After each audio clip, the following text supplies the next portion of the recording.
truly grateful to be able to share my passion with you and to tell you about transformative technology. I feel so deeply about this, and I really appreciate your time and being able to share this with you. So what I will share with you is our list, the Transformative Technology 200, and this is where we're announcing it. My intention with this talk is that you understand the space, you see a market that is hidden today to many, and that you see where either as investors or entrepreneurs or people in a corporate setting, how it can fit into the work that you do. So the definition is technology with a significant impact on mental and emotional well-being. So this is me. This is who I am today. But this is who I was before. I was a very senior executive in video games, and that included operating all of the Blizzard properties for China.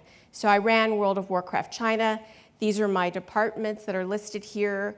I had over 70 people in my organization. Several of those departments set policies. So you could say that I directed the work of over 1,000 people every day.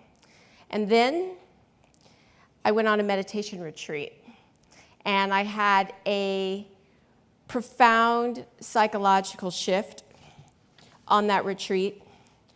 I walked out happy, completely unrelated to any circumstance, and fearless. And I later came to understand that that had a lot to do with a dramatic decrease in self-referential thinking, rumination, or the technical term is the inner critic. So I left that retreat wanting to understand what had happened to me.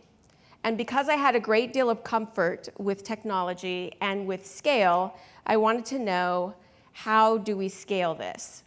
So I came back to the US and I started a lab at Sophia University, and I started an online meditation course. And the course is very effective. We teach meditation in a very secular way. Our results are published and peer-reviewed, and they are significant. We teach online, so we reach people around the world, but I truly wanted to have a very scaled impact, which of course led me here. So I was in the 2015 Global Solutions Program. SU is the place that you come to when you want to have a profound impact on mankind. And SU profoundly changed me that summer. I went from wanting to scale meditation to scaling the benefits of meditation and to scaling well-being itself. Because my biggest takeaway from the GSP was this: abundance is not a technical challenge. So the GSP is like this conference, except it lasts for 10 weeks. It goes from 9 a.m. to 10 p.m., 6 days a week. And it's a parade of the most extraordinary people in the world working on breakthroughs. And the thing that you really get at the end of the program is that on most of these questions, it's not a matter of if we'll solve food, if we'll solve the issues with water. It really truly is a matter of when, because it's a human challenge. Because thinking differently, it isn't always easy. Families, friends, companies, communities are not always receptive. And so addressing the fear, stress, and anxiety is critical, because these things hijack the mind. They prevent creativity, collaboration, negotiation, the ability to accept one another, and these are the keys to solving the grand global challenges. So the proposition of transformative technology is this. It's a use case where we turn our technical abilities towards the mental and emotional well-being of mankind. It's about lowering the noise and raising the signal so we can get busy solving the problems that are facing us all. We put a man on the moon, why can't we do this? And it also raises the question for everyone here, because you're all here because you're leaders, how do we prepare ourselves to be what the future needs us to be? I believe that we all have a gift. And part of our challenge in this world is to uncover our gift and then to master our minds in order to stabilize that gift for the benefit of all mankind. And that also includes addressing the human challenge of fear, the internal challenge of fear around insecurity, anxiety, self-sabotage, the external. And it might not be very cool to talk about fear, but as an entrepreneur, we all know that this is a part of the everyday life of an entrepreneur. Peter talks a lot about fear. Gandhi talked about fear. And you saw this slide the other day. That's the amygdala, the seat of fear that gets fed every day. Keep this in mind. We're going to come back to it. So a word that's easy for fear, for people to deal with, is stress. And so stress and anxiety are at epic levels. If you think that it's going down, you're wrong. This is from the 2015 Stress in America study. If you think that it's just Americans, you're wrong. It's global. And if you think that it's just adults, you're wrong. The stress levels of children and young adults are going off the charts. Stress is accelerating, and it's expensive. These are just the US numbers. It's estimated that it's a $300 billion negative impact for health cost and productivity annually in the US. We are the most medicated group of people, the most medicated generation of Americans. Continued stress and anxiety leads to other things. The World Health Organization says that by 2030, depression alone will be the major disease burden in the world. So then the question is this: how do we get from stress, anxiety, and fear to abundance, to a place where we can work together to create this future and where we can have the important conversations that we need to have about AI, genetic engineering, space, and more? Transformative technology. Transformative technology can help us.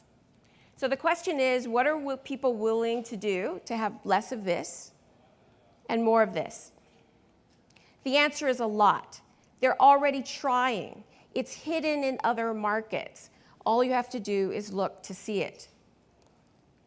So the question again then is, why now? Why is this happening now? Why is this relevant now? One, exponentials have come online, and that's what this entire conference is about, and you've seen a lot of presentations about this. In addition, there's trends in medicine. There's advances in medicine with neuroscience, but there's also some very well-established areas that prior to sensors at scale and data analytics were a little bit less powerful, but they're actually becoming very powerful and are very relevant and deeply integrated into a lot of transformative technology. Tech is driving service trends. We're expecting personalized everything, and there's going to be even greater human-computer interaction. There's supposed to be 50 billion IoT devices in the next 20 years. So there's this natural progression that's happening in technology in the sense that for many years, we mostly use technology for efficiency and for productivity. And now we're starting to look for quality. We're starting to ask different questions. We're starting to ask, what can this do for us? What else can this do for us? And that's leading to other questions like this. How can I use technology to understand myself better? How can I use technology to understand you better? How can we connect in a meaningful way? And how can we have true well-being? What is the limit? What is the boundaries of what that means? So technology is that force that makes something scarce abundant. We heard that the other night from Peter. So why not for mental and emotional well-being? That it should be scalable, accessible, and affordable, and that it too should be abundant. And then this happened. This is where you laugh. I thought this was pretty funny. So this is the Silicon Valley hierarchy of needs. And it's a bit of a joke, but it isn't actually a joke. One of the things that's important for any new sector is for talented entrepreneurs and progressive investors to stimulate a sector. And so this is a joke. It's one of those cases, it's sort of like after your first exit, your second spouse, and your third Tesla, if you're still not happy, you're in trouble. And I probably was on the corporate version of this. But this has happened before. So everyone is aware of the scale of the wearable market. What many people might not know is that a lot of its roots were in the quantified self movement, which, like transformative technology, had talented entrepreneurs and investors who were very interested in measuring everything. And when the time came for the companies to be ready, they invested, and then you got Fitbit and a variety of other things. So this is happening again with transformative technology, but it's a little bit different now because the exponentials are in play in a greater way and a very accessible way, more than they were in 2007. So these are the 10 areas of trans tech that I track at my lab. Many people look at human well-being on a spectrum in this way, but I like to look at it in this way. And so to the far right, you have humans needing support. So this is mental health, it's anxiety, it's depression. In the middle, you have the human condition. These are the things that we all face. We would all love to reduce loneliness, isolation, happiness. You probably heard Dr. Ornish the other day say loneliness is one of the most pressing issues in the world today.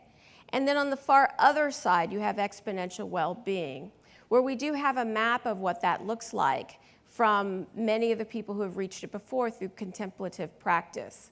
But I like to think of it as a place where you are in a position to have transformative leadership, where your gifts are completely unlocked, where you're present in the moment, you're there on game day, able to help enable abundance in this world.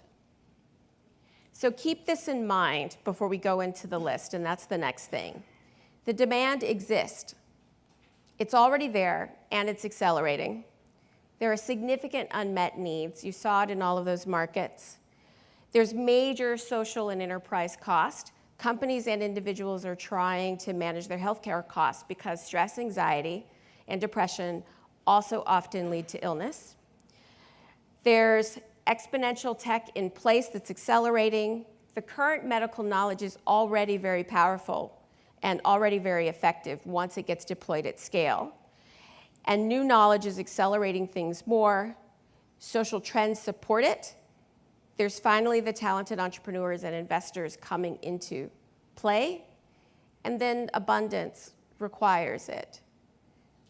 So I'd like to present to you the Transformative Technology class of 2016. This is our first year, our first class. We have 3 different categories. The first one are people who are directly making technology, or they're making the science behind it. People who are up and coming, they've got something that's interesting, but they're not in production yet. We're still watching it. And then the last category are communities and influencers who are enabling transformative technology. This is what our website looks like. There are so many companies on here for you to look through. Ultimately, with the 3 categories, we have 320. We went through almost 1,000 products, people, and projects to come down, to distill down to this list of people who are doing interesting things. So I'm going to take you through a few of my favorites, and all of these people are on the list. I'm really interested in emotion recognition software.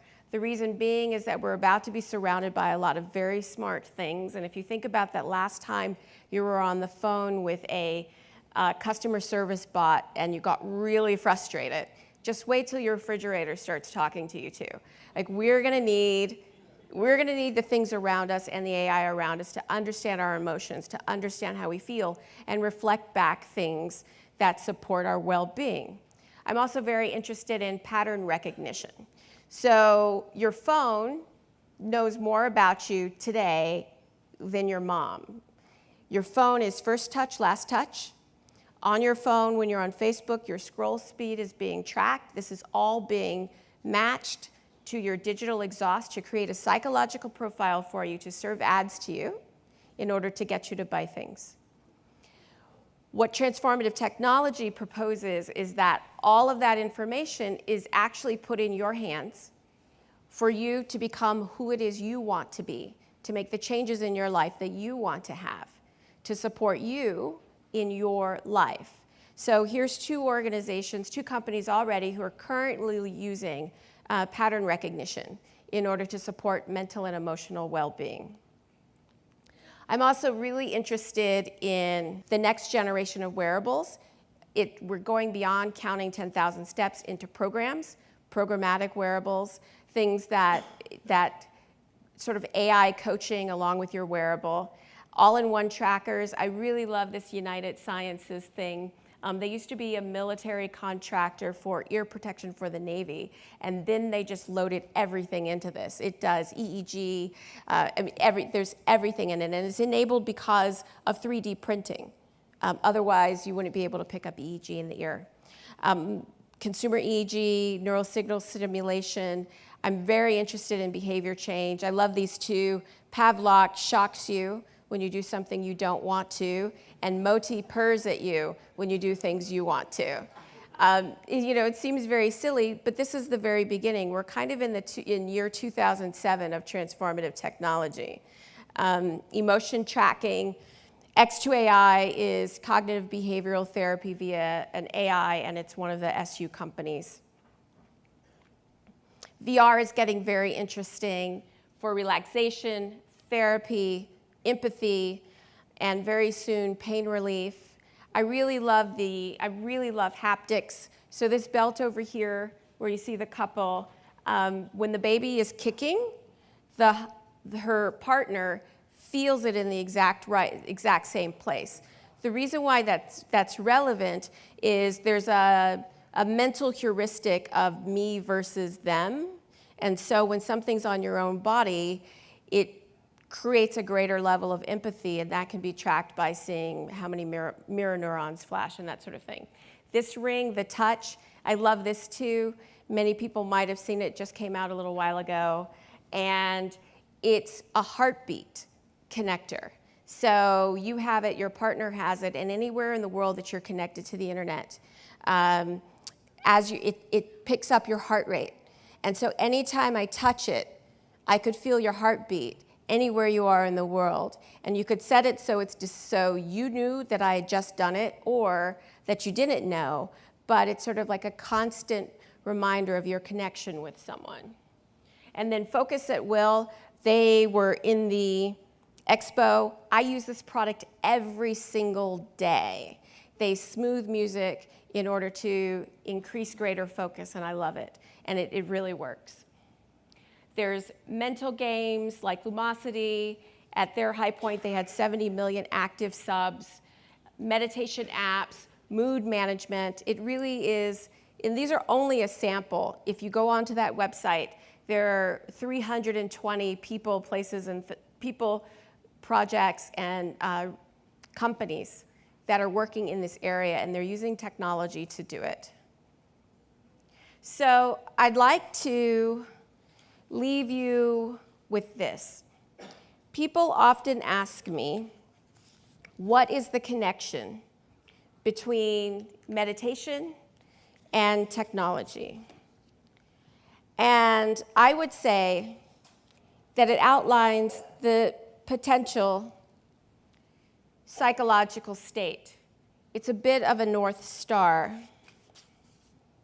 So meditation is a very powerful tool. The very first thing that it does is it changes your relationship with the inner critic.